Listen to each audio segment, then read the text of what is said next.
Hi, welcome to NTV digital. అనుకున్నట్టే జరుగుతోంది. పశ్చిమాసియాలో పరిస్థితులు రోజురోజుకు దిగజారుతున్నాయి. పాలస్తీనా, ఇజ్రాయెల్ మధ్య మొదలైన యుద్ధం ఇప్పుడు ఇరాన్ వరకు పాకింది. గల్ఫ్ దేశాలన్నీ ఏకమైతే దాని ప్రభావం అంచనా వేయడం చాలా కష్టం. మరోవైపు ఉక్రెయిన్పై రష్యా ఏడాదికి పైగా పోరాడుతోంది. ఇప్పుడు రష్యాకు ఉత్తర కొరియా తోడైంది. ఇక తైవాన్పై చైనా కాలు దువ్వుతోంది. ఇలా చెప్పుకుంటూ పోతే పలు దేశాల మధ్య పరిస్థితులు చేయి దాటిపోతున్నాయి. దీంతో మూడో ప్రపంచ యుద్ధం వచ్చేసిందా అనే అనుమానాలు కలుగుతున్నాయి.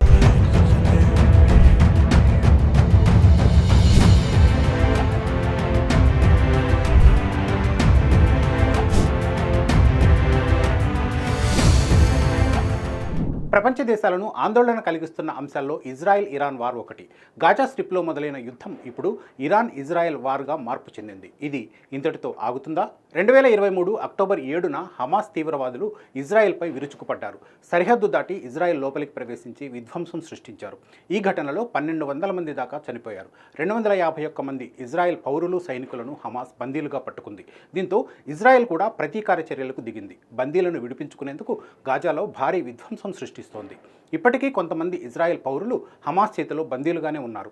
వాళ్లను విడిచిపెట్టే వరకు యుద్ధం ఆగదని స్పష్టం చేసింది ఇజ్రాయెల్ హమాస్ మధ్య ఈ యుద్ధం పరిమితమై ఉంటే పెద్దగా పట్టించుకోవాల్సిన అవసరం లేదు. అయితే ఇది అంతటితో ఆగలేదు. గాజా స్ట్రిప్లో ఇజ్రాయెల్పై హమాస్ గట్టిగా పోరాడుతుంది. హమాస్కు మద్దతుగా హెజ్బొల్లా, హౌతీ లాంటి ఉగ్రవాద సంస్థలు కూడా ప్రవేశించాయి. ఈ తీవ్రవాద సంస్థలకు అన్ని విధాలుగా అండగా నిలుస్తున్న లెబనాన్, సిరియా, యెమెన్, ఇరాన్ లాంటి దేశాలు కూడా ఈ యుద్ధంలోకి ఎంటర్ అయ్యాయి. లెబనాన్ సరిహద్దుల్లో హెజ్బొల్లాకు మంచి పట్టుంది. హమాస్కు హెజ్బొల్లా మద్దతు ఇస్తోందని గ్రహించిన ఇజ్రాయెల్ ఆ సంస్థ మూలాలను దెబ్బకొట్టేందుకు ప్రయత్నించింది. ఈ దాడుల్లో హెజ్బొల్లా చీఫ్ హసన్ నస్రల్లా హతమయ్యాడు. తమ గడ్డపై హసన్ నస్రల్లాను చంపేయడంతో లెబనాన్ యుద్ధరంగంలోకి ఎంటర్ అయింది. ఇక సిరియా రాజధాని డమాస్కస్లో తలదాచుకుంటున్న హెజ్బొల్లా నేతలను అంతమొందించేందుకు ఇజ్రాయెల్ దాడులు చేసింది.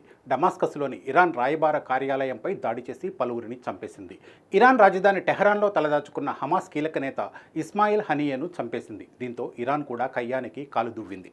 ఇజ్రాయెల్పై ఇరాన్ దాడి చేస్తుందని అందరూ ఊహించిందే. అయితే ఇజ్రాయెల్ సైనిక సత్తా ముందు ఇరాన్ చేతులెత్తేయడం ఖాయమనుకున్నారు. కానీ అలా జరగలేదు. తమ భూభాగంపై ఇజ్రాయెల్ దాడులను ఇరాన్ సహించలేకపోయింది. అందుకే ఇజ్రాయెల్పై ఇరాన్ కూడా యుద్ధానికి సై అంది. ఇజ్రాయెల్పై క్షిపణుల వర్షం కురిపించింది. అమెరికా సాయంతో వీటిని ఇజ్రాయెల్ కొంతవరకు అడ్డుకోగలిగింది. కానీ నష్టం జరిగింది. దీంతో ఇరాన్పై ప్రతీకారం తీర్చుకునేందుకు ఇజ్రాయెల్ వేచి చూసింది. తాజాగా ఇరాన్పై ఇజ్రాయెల్ వైమానిక దాడులను ప్రారంభించింది.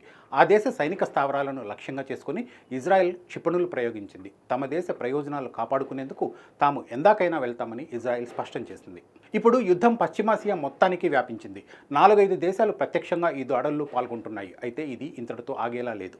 పాలస్తీనా, ఇజ్రాయెల్ మధ్య మొదలైన యుద్ధం ఇప్పుడు లెబనాన్, సిరియా, యెమెన్, ఇరాన్లకు విస్తరించింది. ఇజ్రాయెల్కు ఇప్పటికే అమెరికా సాయం చేస్తుంది. ఇరాన్ లాంటి దేశాలకు రష్యాతో పాటు పలు గల్ఫ్ దేశాలు మద్దతు ప్రకటించే అవకాశం ఉందని సమాచారం. ఒకవేళ అదే జరిగితే ఇది మూడో ప్రపంచ యుద్ధానికి బాటలు వేసినట్లే భావించాలి.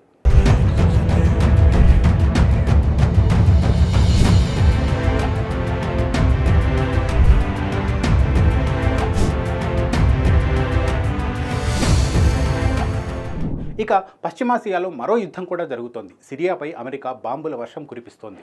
ఇస్లామిక్ టెర్రరిస్ట్ గ్రూప్ ఐసిస్కు సిరియా ఆశ్రయం ఇస్తున్న సంగతి తెలిసిందే.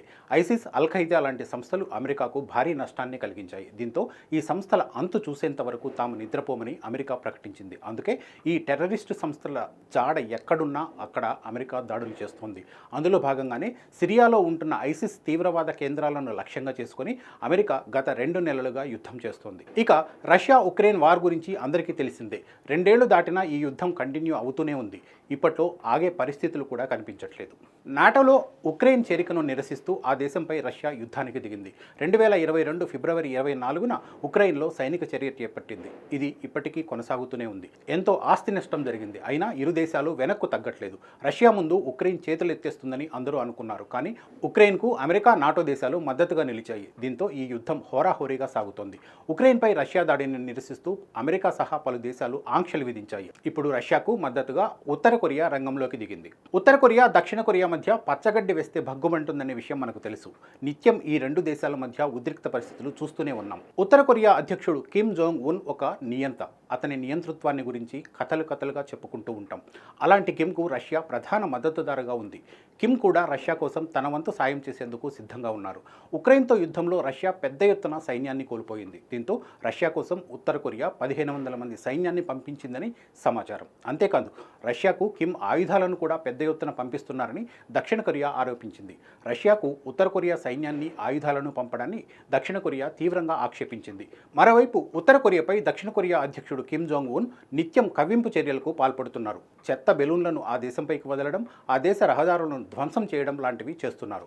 ఈ రెండు దేశాల మధ్య నిత్యం ఏదో ఒక గొడవ జరుగుతూనే ఉంది.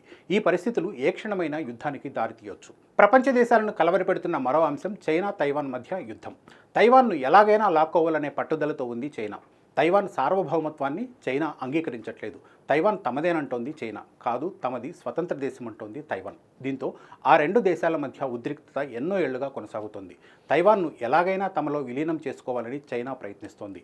ఆ దేశం చుట్టూ నిత్యం సైనిక విన్యాసాలు చేస్తూ కవింపు చర్యలకు పాల్పడుతోంది. తమపై యుద్ధానికి చైనా రిహార్సల్స్ చేస్తుందని తైవాన్ ఆందోళన చెందుతోంది. అయితే తైవాన్కు అమెరికా అండగా నిలుస్తోంది.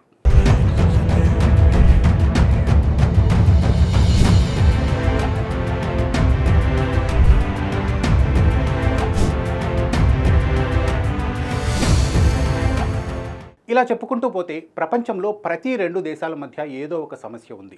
దీంతో చాలా దేశాల మధ్య పరిస్థితులు చేయి దాటిపోతున్నాయి. వాటికి మద్దతుగా మరికొన్ని దేశాలు కూడా ఇందులో ప్రత్యక్షంగానో పరోక్షంగానో ఎంటర్ అవుతున్నాయి. ఈ పరిణామాలు మూడో ప్రపంచ యుద్ధానికి నాంది పలుకుతున్నాయనే భయం మొదలైంది. ప్రపంచ ప్రసిద్ధి చెందిన పలువురు జ్యోతిష్యులు కూడా 2025 నాటికి ప్రపంచ యుద్ధం తప్పదని హెచ్చరించారు. వాళ్ళ మాట నిజమవుతుందేమోననే అందరిలోనూ టెన్షన్ మొదలైంది. ఇలాంటి ఆసక్తికర కథనాల కోసం ఎన్టీవీని సబ్స్క్రైబ్ చేసుకోండి.